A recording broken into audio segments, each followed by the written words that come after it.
நீங்க பாத்தீங்கன்னா vacation start ஆயிடுச்சு. கண்டிப்பா பசங்களுக்கு ஏதாவது நம்ம ஸ்நாக்ஸ் செஞ்சு கொடுத்தே ஆகணும். இந்த மாதிரி நேரத்துல பாத்தீங்கன்னா கொஞ்சம் ஹெல்த்தியா செஞ்சு கொடுக்கலாம் அப்படின்னு பசங்க கேக்குறாங்க இப்ப எல்லாம். சோ அதனால நானும் ஹெல்த்தியா போலான்னு போனதுதான் கொரியன் டிஷ் ஒண்ணு. கொரியன் இயரிங்ஸ் பாத்திருப்பீங்க, கொரியன் மேக்கப் பாத்திருப்பீங்க. வாங்க கொரியன் ஸ்நாக்ஸையும் பார்த்தலாம். அது கொஞ்சம் ஹெல்த்தியாவே பார்க்கலாம். அது இந்த சேனல்ல வீடியோ ஸ்கிப் பண்ணாம பாத்தீங்கன்னா கண்டிப்பா உங்களுக்கு இது புரியும். இதை என்னன்னு காட்டுறேன். ஃபர்ஸ்ட் இதோட டிஷ் பேர் என்னன்னு சொல்லிடுறேன்.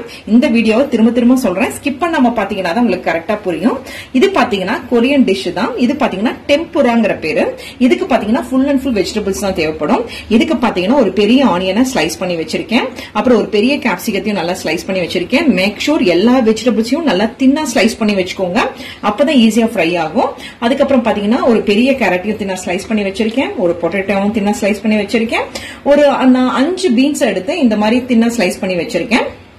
அப்புறம் ஸ்வீட் கார்ன் இது ரெடிமேடா கிடைக்குதுங்க. அதுதான் எடுத்து யூஸ் பண்ணிருக்கேன். இது ஒரு பாக்கெட் யூஸ் பண்ணிருக்கேன்.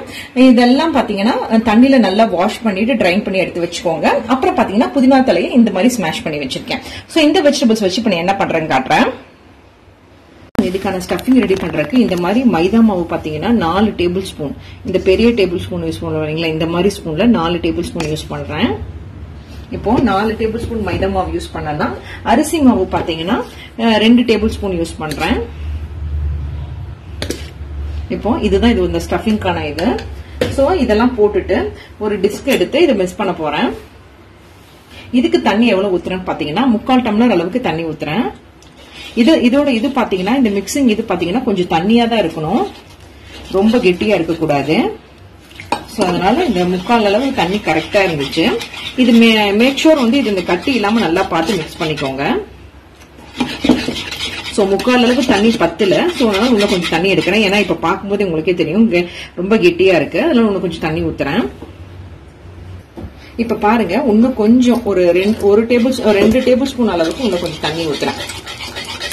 இப்ப பாருங்களேன் முதல்ல எப்படி இருந்துச்சு, இப்ப எப்படி இருக்கு பாருங்களேன். சோ மேக் ஷூர் நான் திரும்ப திரும்ப சொல்றது அதேதான்.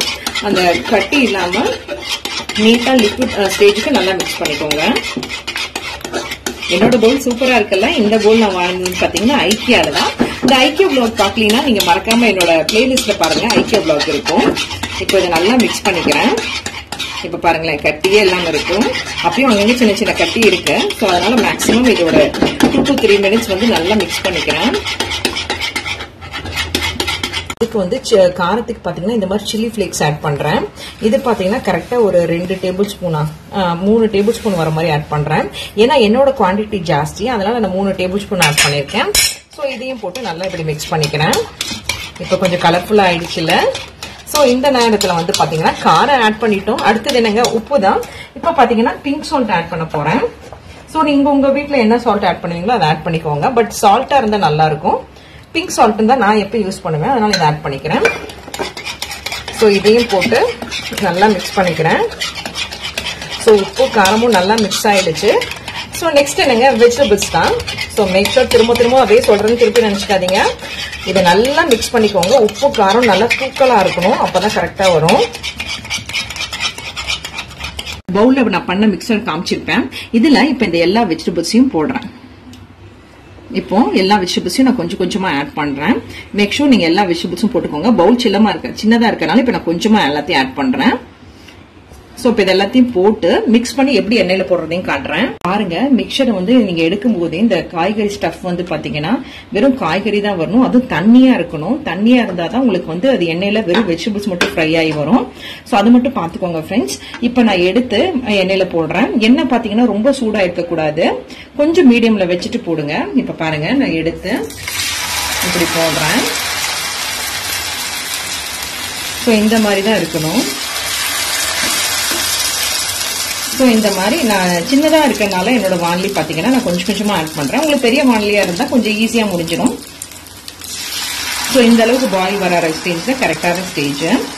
இப்போ ஒரு 4 இது போட்டிருக்கேன். சோ இப்போ இது என்ன பண்ணணும்னா லைட்டா வந்து 2 நிமிஷம் கழிச்சு இந்த ஃபோர்க் வச்சு திருப்பி விடணும். அதையும் காட்டுறேன் உங்களுக்கு. அந்த பபிள்ஸ் அடங்கிடுச்சு. இதை வந்து நான் லைட்டா எடுத்து இப்படி திருப்பி விடுறேன். சோ இந்த மாதிரி ஒரு ஃபோர்க்ல வச்சு லைட்டா இப்படி திருப்பி விட்டுக்கோங்க.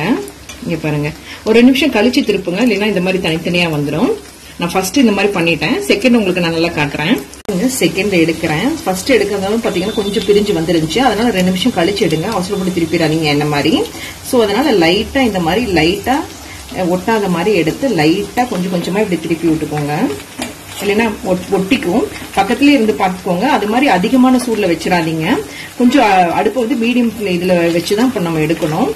நெக்ஸ்ட் பாத்தீங்கன்னா இந்த வெஜிடபிள்ஸ் எல்லாம் நல்லா ஃப்ரை ஆயிருக்கணும். சோ அதனால லைட்டா இப்படி வச்சு இப்படி பண்ணுங்க. இப்ப பாருங்களேன், இது நல்லா வந்துருக்கு பாருங்களேன், இப்படி நான் திருப்பி விடுறதுனால. சோ இதை வந்து பாருங்க, இப்படி வந்து நான் இந்த 2 போர்க்ல எடுத்து இப்படி திருப்பி விடுறேன். இப்ப பாருங்க உங்களுக்கே தெரியும். சோ அதனால இப்படி எடுத்துதான் பண்ணும், இதுதான் கரெக்டான ப்ரொசீஜர்.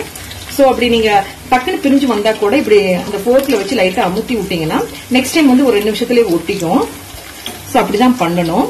சோ அதனால பார்த்து பண்ணுங்க, அடுப்பை ஸ்லோ பண்ணி பண்ணுங்க. அதான் திரும்ப சொல்றேன். பாருங்க, ஸ்வீட் கார்ன் மட்டும் நல்லா பார்த்து போடுங்க, தண்ணியா இருந்துச்சுன்னா டக்குன்னு தெறிக்க ஆரம்பிக்கும். சோ இப்ப பாருங்க, அந்த போர்க்ல லைட்டா போட்டதுக்கு அப்புறம் இப்ப பாருங்களேன், இது நல்லா இப்ப வந்திருக்கு. சோ அதனால இப்ப திரும்பவும் இந்த மாதிரி ஒரு பெரிய கரண்டி வச்சு நான் லைட்டா இந்த மாதிரி திருப்பி விடுறேன். சோ இது நான் ஒன்னு எடுத்து உங்களுக்கு நான் பிளேட்ல வச்சு காட்டுறேன். இந்த மாதிரி பக்கத்துலயே நின்று இப்படி லைட்டா திருப்பி விடுங்க. நான் பிளேட்ல உங்களுக்கு வச்சு காட்டுறேன். இப்போ ஓரளவுக்கு வெந்துடுச்சு பாருங்க. இந்த டெம்பராவை நீட்டா ஒரு பிளேட்ல வச்சு பண்ணிருக்கேன். நான் குட்டி குட்டியா போட்டனால இப்படி குட்டி குட்டியா வந்திருக்கேன். நீங்க ஒரு பெரிய ஸ்பூன் எடுத்து பெருசாவும் போடலாம், உங்க வானிலை சைஸ்க்கு ஏத்த மாதிரி. நான் ஃப்ரை பண்ண பேன் வந்து குட்டியா இருந்தனால அப்படி போட்டேன். இதுக்கு பாத்தீங்கன்னா டெக்கரேஷனுக்காக சும்மா இந்த நடுவில் வந்து இந்த ஸ்வீட் கார்ன் வச்சிருக்கேன். இப்ப பாருங்க, இது சூப்பரா வந்திருக்கு. நான் ஒன்னு எடுத்து உங்களுக்கு கையிலேயே காட்டுற பாருங்களேன். சோ சூப்பரா வந்திருக்கு. இப்ப நான் டேஸ்ட் பண்ண பாருங்க எப்படி இருக்குன்னு சொல்றேன். வாவ், செம்ம கிறிஸ்பியா யம்மியா இருக்கு, புது டேஸ்ட்ல இருக்கு. நீங்களும் மறக்காம இந்த டெம்பராவை ட்ரை பண்ணி பார்த்து எப்படி வந்திருக்குன்னு சொல்லுங்க. தேங்க்யூ.